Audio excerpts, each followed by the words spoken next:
कैसे मुक्त किया जा सकता है? ध्यान से सुनना रे भाई। कई लोग कहते हैं कि श्राद्ध पक्ष आ गया, ये कर लेना चाहिए तो प्रेत योनि से मुक्ति हो जाएगी। पितरों की शांति के लिए ये कर लेना चाहिए तो पितृ मुक्त हो जाएंगे। पहले तो एक बात अच्छे से समझ लो,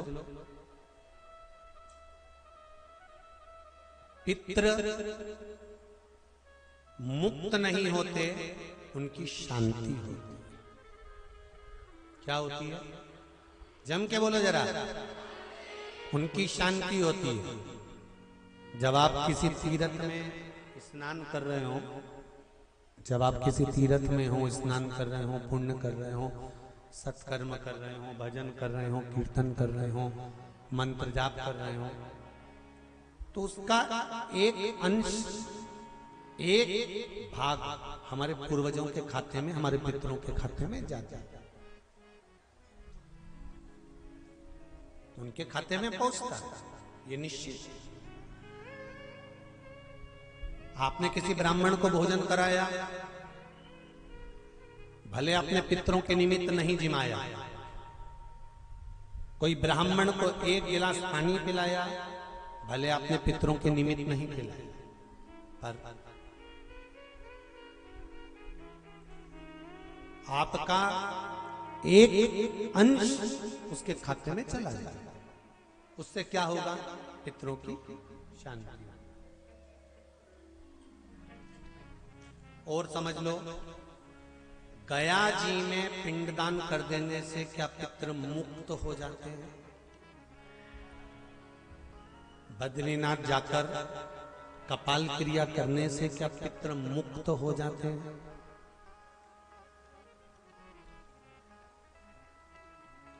भाई,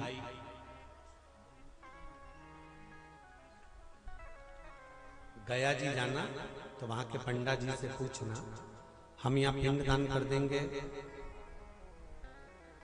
तो क्या वो मुक्त हो गए? पंडा जी कहेंगे, आप अपने पूर्वजों को गया का पिंड देकर, उनका पिंडदान कर कर आप उनको भगवान विष्णु के चरणारविंद में छोड़ गए, पर आप घर जाना तो घर पर जब जब श्राद्ध पक्ष आए तब ब्राह्मण को भोजन जरूर करना। भले तुम धूप मत देना, कौवे का मत निकालना, पर एक काम जरूर करना कि ब्राह्मण भोज कराना। उससे क्या होगा? 16 श्राद्ध में जब हमारे पितरों को, हमारे पूर्वजों को पितृलोक से छोड़ा जाता है, तो वो सबसे पहले जिस घर में रहे होते हैं, जहां उनका पिंड घर में दिया होता है, जहां रहे होते हैं, सबसे पहले वो वहां आते हैं, सबसे पहले वहां आएंगे। और अगर तुमने उनकी तिथि पर, उनके वार पर अगर आपने भोजन करा दिया है, तो उनकी मुक्तता नहीं, उनकी शांति हो जाती है।